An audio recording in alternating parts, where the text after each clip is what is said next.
O The Biggest Loser foi um reality show muito famoso, muito grande nos anos 2000. Eu fui adolescente naquela época e assistia todos os reality shows da TLC. E o The Biggest Loser era um deles. E era estilo competição. eh, Cada semana uma pessoa era eliminada por perder menos peso e quem perdia a maior quantidade de peso no tempo do programa era aí considerado o grande perdedor, né? E essa série, ela causou muitos problemas, danos aos participantes, e isso foi ficar conhecido depois de muito tempo. E mês passado saiu uma série sobre isso, falando sobre alguns participantes, e eu vou falar sobre isso hoje. Se você quiser saber um pouco mais, fica comigo. Meu nome é Jéssica Batista e a gente vai falar sobre o Magreza na TV. Bem, então, para poder falar um pouquinho sobre Magreza na TV, que é o nome do documentário sobre o Biggest Loser, são 3 episódios, está disponível na Netflix, e ele fala sobre como a ideia do programa surgiu e fala também sobre como os produtores, treinadores tiveram um papel muito importante nessa loucura, né, que foi esse programa. Então, se você não se recorda ou se você não é dessa época, o que era o The Biggest Loser, né?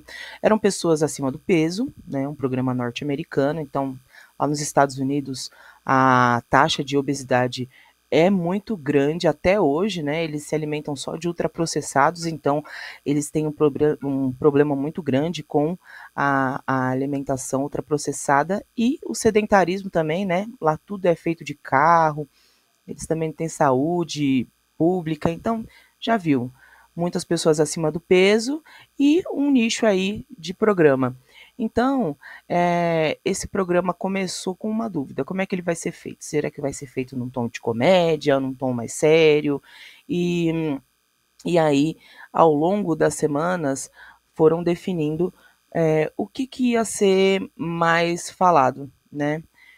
E no final, gente, o que é feito é o pão e circo de sempre, né? Então, o corpo gordo ele já é visto como um corpo despersonalizado, né? Que não merece nenhum tipo de compaixão. As pessoas acham que o gordo é simplesmente preguiçoso e toda a história, aliás, todo corpo vem junto com uma história, né?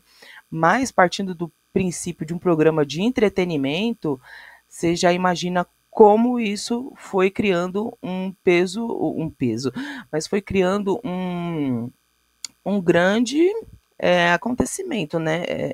O fato dessas pessoas estarem desesperadas por estarem acima do peso e precisando aí se agarrar nessa boia, porque para muitos participantes o The Biggest Loser era a última hum, oportunidade. Pessoas pesavam 200 quilos, mais de 200 quilos, e aí ficavam lá numa espécie de internato, né? Eles ficavam 6 meses no programa, e aí eles saíam com 40, 50, 60 quilos a menos. E isso tinha o lado bom no começo, que é você estar ali vencedor, digamos assim, né? Porque na televisão todo mundo tem esse lado vencedor. Você começa a aparecer em programas de TV, começa a dar entrevistas sobre o seu processo de sucesso, mas a gente sabe que na vida real é diferente, né? Você tem que voltar a trabalhar, voltar a cozinhar para você, enfim. É, e aí que vem os problemas e as polêmicas, né? E eu achei muito interessante essa questão e vim trazer para vocês por meio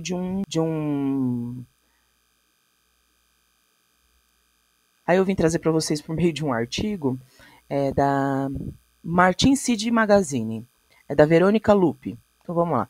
Docu-série da Netflix examina o legado de loucura e danos metabólicos do The Biggest Loser. A série, de 3 partes da diretora Sky Borgman, apresenta ex-participantes, treinadores e produtores confrontando os métodos controversos do programa e suas consequências de longo prazo, documentadas cientificamente. Uma nova série que estreia na Netflix está prestes a reexaminar um dos programas de reality show mais populares e polarizados da televisão. Intitulado Magreza na TV, a verdade de The Biggest Loser, a série de 3 partes mergulha nos bastidores da competição de perda de peso, que se tornou um fenômeno global, explorando os aspectos bons, ruins e complicados. A série é dirigida por Sky Borman, cujo trabalho anterior inclui documentário investigativo A Garota da Foto, tá certo, produzido por Boardwalk Pictures, e sinalizando a intenção de ir além dos clichês de reencontros de reality shows e adentrar o campo do jornalismo sério. Aí cabe um parênteses, né? Porque eu acho que esse artigo está traduzido, mas os documentários da Netflix, pelo menos os gringos, né, eles são bem fracos, assim. A questão do, da linha editorial. Eu sempre acho que eles deixam muito a desejar nessa questão de levar a sério. Tanto que eu me irritei com várias declarações é, de alguns participantes desse e de um outro documentário que eu assisti que na Netflix, porque por mais sério que seja o assunto, eles levam isso de uma maneira muito tranquila, né? E aí, em português, é Magreza na TV o nome do documentário, só que em português é Fit for TV, que é encaixado para TV, né? Como é um título bom porque é meio que você se encaixar nos padrões da televisão, na televisão, para a televisão, porque ninguém se importava com esses participantes nos bastidores, muitos precisavam de apoio psicológico e não tiveram isso. Então, ao longo dos 3 episódios, eles vão lançando essas histórias, né? The Biggest Loser estreou na NBC em 2004 e durou 18 temporadas antes de uma mudança posterior para o canal USA Network. Tornou-se uma gigante de audiência construído sobre uma premissa simples. Participantes com sobrepeso competiam para perder a maior porcentagem de seu peso corporal por um grande prêmio de $250.000. Não é um grande prêmio, $250.000. Você fala, Jéssica, mas pelo amor de Deus, é mais de 1 milhão. Pelo amor de Deus, gente. Hoje, aqui com 1 milhão, você compra uma casa boa e um carro e acabou.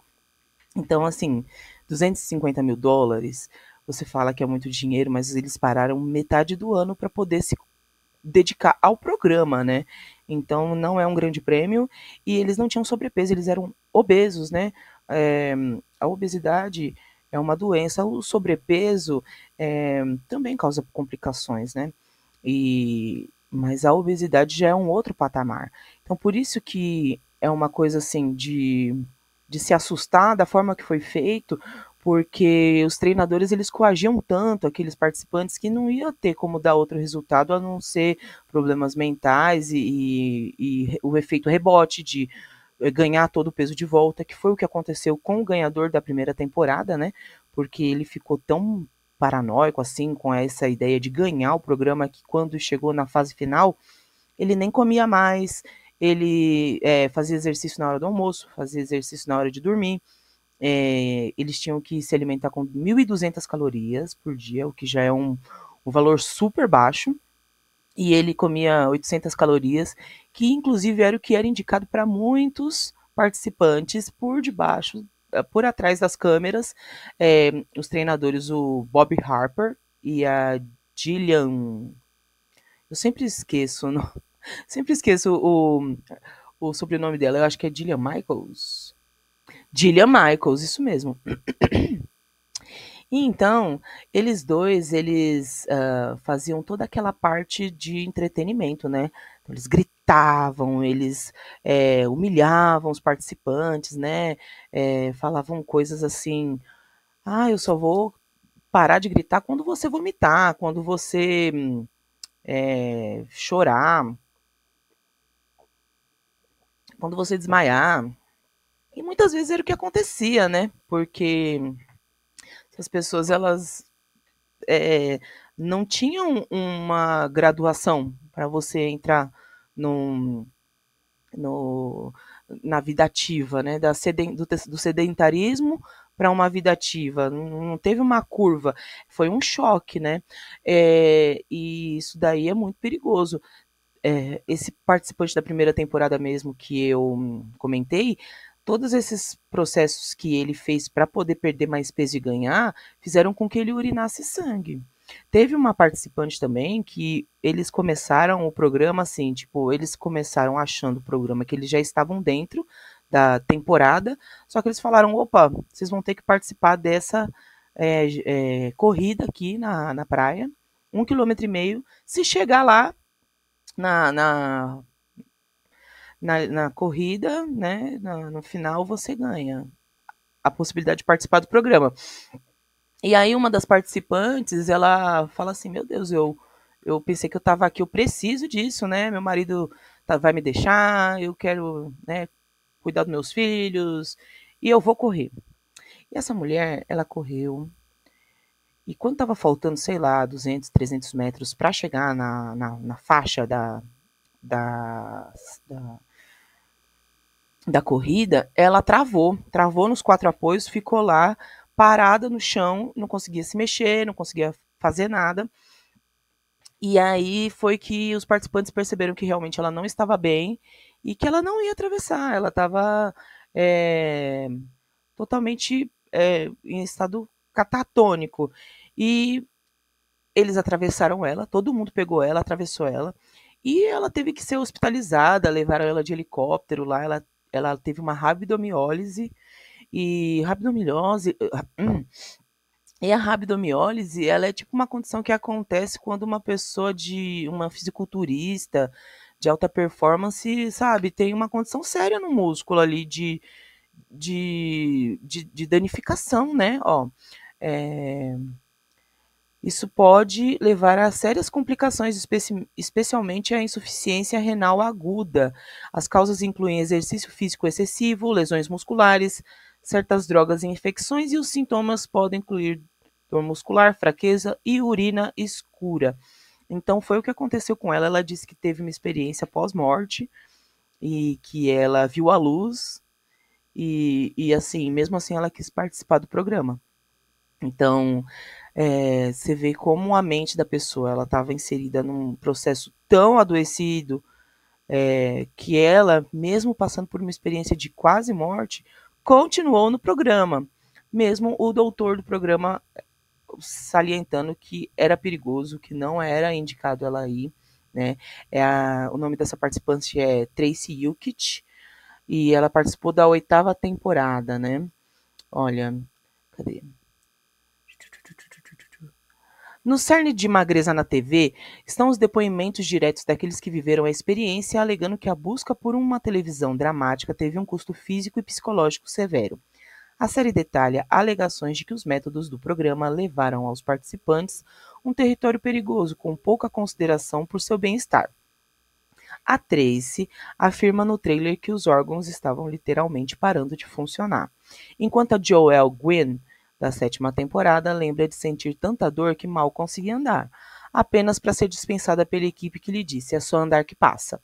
Essa Gwen, não, a Joelle Gwynn, ela, ela inclusive está ozempicada, né? Não sei se é Ozempic, se é Mondiauro, mas tem alguns participantes que ou eles voltaram com peso, ou eles recorreram a outros tipos de emagrecedores, né? Teve uma dupla lá que apareceu para dar um depoimento falando que o programa mudou a vida delas muito, que foi maravilhoso e tal, mas a maioria dos participantes tem essas questões negativas. E ela, é, essa Joela, ela era desequilibrada, ela estava muito mais desequilibrada na época. E aí, quando o Bob teve um surto com ela, esse treinador, que inclusive dá o testemunho dele, quem não participa do Netflix, do documentário da Netflix é a Gillian, e aí a Joela começa a surtar, aliás, o Bob começa a surtar com a Joela, e ela percebe, meu Deus, eu não fui escolhida aqui pelo meu peso, eu fui escolhida aqui pela minha personalidade. Porque é realmente o que acontece, né? Você tem um programa que precisa ter momentos highlights, né? Momentos assim de explosão, e aí vão usar essas pessoas como boi de piranha, né? Com uma física ali. E aí aconteceram algumas situações, né? Olha, o documentário sugere que esse sofrimento não foi um efeito colateral infeliz, mas um elemento intencional da produção do programa. O Bob Harper, treinador, fez uma admissão-chave, afirmando que os produtores buscavam ativamente conteúdo visceral e muitas vezes perturbador. As pessoas gostam de tirar sarro de gente gorda, diz Joel Gwynn, ao que Harper acrescenta. E os produtores adoram essa merda. Eles me diziam: queremos que eles vomitem, queremos a loucura toda. É interessante que ele fala assim, ai, os produtores, como se ele não estivesse ganhando muito dinheiro. Eles ganhavam muito dinheiro não só com o programa, com a audiência do programa, mas com os produtos licenciados, né? Porque produtos de bem-estar e emagrecimento, enfim, você pode vender desde roupa, pezinho de academia, a balança, a shake emagrecedor, é simplesmente uma infinidade de possibilidades para ganhar dinheiro, né? E aí eles foram ordenhando essa vaca, que era o Biggest Loser, até a situação ficar insustentável, né? E aí chegou uma participante do programa que começou a fazer denúncias porque eles estavam falando para eles tomarem drogas para potencializar ainda mais os treinos. Então, assim, imagina uma pessoa que nunca se alimentou bem, e aí ela nunca fez exercícios, ou pelo menos ela não faz exercício com regularidade, e aí agora ela se confronta com a realidade de ter que fazer exercícios militares 6 a 8 horas por dia, ou seja, é uma coisa assim muito, é, sabe, muito visceral mesmo. E aí passar a se alimentar a 1.200 calorias, uma pessoa que podia facilmente se alimentar de 7.000 calorias, 8.000 calorias no dia, tranquilamente. Vocês sabem, gente, você vai no Big Mac, você já acabou com a sua cota de calorias diárias. E essa galera, enfim, o que eles mais têm é drive-thru a cada esquina para se alimentar mal. Então, esse colapso era meio que inevitável, porque juntando essa alimentação ruim, porque ainda eles se alimentavam com baixas calorias, mas não dava nem para dizer que eram boas alimentações, porque eram alimentos processados. A Subway patrocinava o programa, gente. Então, assim, nossa, olha esse sanduíche saudável da Subway, tipo, pelo amor de Deus, né? Porque pra galera tomar com 1 litro de Coca Diet, né? Porque é diet, não fala da minha Coca Zero. E aí, o que acontece? A Jillian saiu. Depois dessas acusações, o Bob falou: não, eu não saio, eu conheço do meu trabalho, eu não fiz nada disso. E aí a Jillian, ela saiu do programa e agora está processando a Netflix, né, inclusive. Mas eles decidiram acabar depois dessas 18 temporadas, né? E eu acabei não falando do doutor do programa. Foi um estudo desse doutor que participava do programa que deu a ideia de criar, né, a competição, que era o quanto que uma pessoa pode potencializar a perda de peso aliando a dieta com uma boa carga de exercícios, né? Então, teve uma descoberta depois de que esse período que eles ficavam confinados fazendo os exercícios causavam um fenômeno contrário. E é meio óbvio, né? É meio que assim, quando você toma muito antibiótico, o seu corpo ele já fica fortão, assim, ó. Ah, então vem em mim, eu tô forte agora com esse antibiótico. E eu acho que é meio isso. Então eles voltaram para a vida real e o corpo tinha se acostumado a comer pouco e fazer exercício assim, ó, fora do comum, até para um atleta de alta performance, né? Aqui, continuando o artigo, ó. O documentário revisita as descobertas de um estudo de 2016 liderados por o Dr. Kevin Hall, dos Institutos Nacionais de Saúde e publicado na revista Obesity, que é a obesidade, que acompanhou 14 participantes da oitava temporada por 6 anos após o término da competição. E aí, o que aconteceu? Houve um fenômeno chamado adaptação metabólica, ou desaceleração da taxa metabólica de repouso. Embora alguma desaceleração metabólica seja normal durante uma dieta, os efeitos nos participantes foram extremos e persistentes. Ao final do programa de 30 semanas, seus metabolismos haviam desacelerado em média 610 calorias por dia, a mais do que deveria ser esperado para seu novo e menor tamanho corporal. A descoberta verdadeiramente prejudicial foi que essa lesão metabólica não se curou.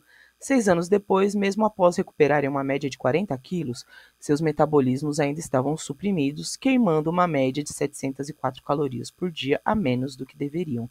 Não é o que a gente fala que o músculo ele tem uma memória? Então, conforme você vai fazendo musculação todos os dias, o corpo é alugado.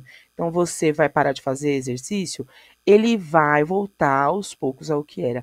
Mas o músculo criou uma memória, então ele vai demorar um pouco mais para poder se desfazer. Agora, esses músculos eles sofreram um trauma. Eles passaram pela guerra deles, né? Porque realmente foi um choque muito grande. E aí não tinha como dar outro resultado, né? Esse dano metabólico foi agravado por uma batalha hormonal. O estudo mediu os níveis de leptina, um hormônio-chave que sinaliza saciedade ao cérebro. Ao final do programa, os níveis de leptina dos participantes haviam despencado para quase zero. Então, assim, nunca estavam saciados, não é isso? 6 anos depois, eles haviam se recuperado apenas para cerca de metade de seus níveis originais, deixando-os em um estado de fome constante e intensa. A combinação de um metabolismo permanentemente suprimido e sinais de fome implacáveis criou uma armadilha biológica. Ou seja, eles tinham que fazer muito mais exercício e não comer nunca, todos os dias, como eles ficaram naquele programa, para manter o mesmo peso. Mas, ao mesmo tempo, eles tinham uma fome enorme que não saciava nunca, que foi provocada por esse vão. Muito doido, né? Aí tem umas coisas aqui mais é, técnicas que eu vou deixar para lá. E aí é, tem mais algumas coisas interessantes e eu deixo aqui para vocês essa indicação, né? Para você assistir. Se você está passando por um processo de emagrecimento, seja por exercício, seja pela bariátrica, se você já fez a bariátrica, ou se você não quer fazer, porque é uma pressão muito grande, né? Que além de você ter que performar o corpo magro, as pessoas falam que se preocupam com você, mas não é o que acontece. Então, se você tem interesse nesse tipo de assunto, é uma indicação bacana. Eu assisti bastante esse The Biggest Loser, assim como eu assisti o Quilos Mortais, né? Então, eu também tenho muitas coisas negativas para falar do Quilos Mortais e do Dr. Nalzaradan, mas por enquanto eu vou ficando por aqui, né? Eu acho que já deu.